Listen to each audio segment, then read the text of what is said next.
दोस्तों केम छो बधा जय आदिवासी जय जोहार। हूँ छूं ईश्वर गुरिया अने આવી ગઈ છું તમારા માટે બીજી નવી માહિતી લઈને। તો દોસ્તો આના વિડીયોમાં તમને હું બતાવવાનો છું કે જે જિગ્નેશ કવિરાજ અને ગબ્બર ઠાકોર, અર્જુન ઠાકોરે બધા આપણા આદિવાસી વિશે શું બોલ્યા અને વનરાજ ઠાકોર વિશે શું બોલ્યા। તો તમે જોવા વિડીયો, હું મળીશ તમને વિડીયોની એન્ડમાં।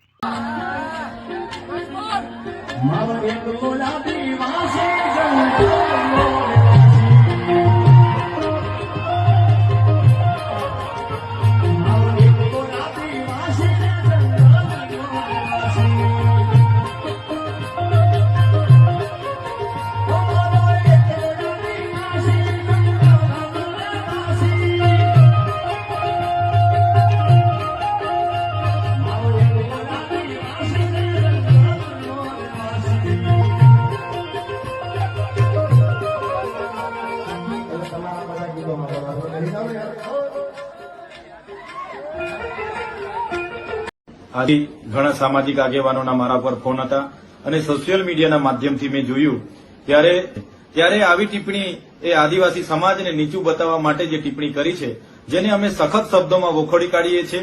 આદિવાસી સમાજની જાહેરમાં માફી નહીં માંગે અને પોતાના શબ્દ પાછા નહીં ખેંચે તો લોકોમાં ખૂબ મોટી આક્રોશ છે, લોકોની લાગણી દુભાયેલી છે। આવનારા દિવસોમાં એમના પર કડક કાર્યવાહી કરવા માટે અમે સમગ્ર આદિવાસી સમાજ રોડ પર પણ ઉતરવાનું થશે તો અમે રોડ પર પણ ઉતરીશું। મોટા કલાકારો પણ આપણી સાથે છે, તો પછી આપણે ડરવાની ક્યાં જરૂર છે। તો તમે બધા હાથ કસીને બાંધી લો અને કરો આંદોલન અને માં ફાળો વનરાજ ઠાકોર, આર.કે. ઠાકોરની ભોસડીના માદર સોદોની।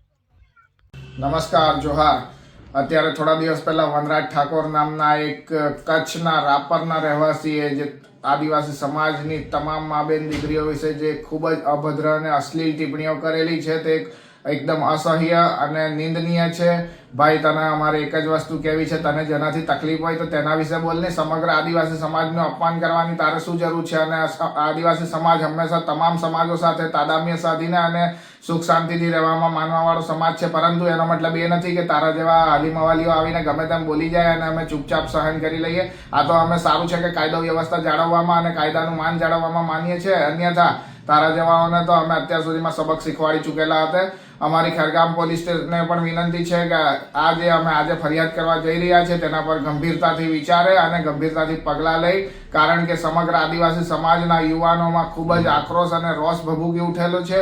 એના લીધે કાયદો વ્યવસ્થા પણ ખોરવાઈ શકે છે જો આ બાબતે સમયસર પગલાં નહીં લેવામાં આવે, અને એના લીધે જો કંઈ પણ કાયદો વ્યવસ્થા ખોરવાશે તો તેની સંપૂર્ણ જવાબદારી પોલીસ વિભાગની રહેશે।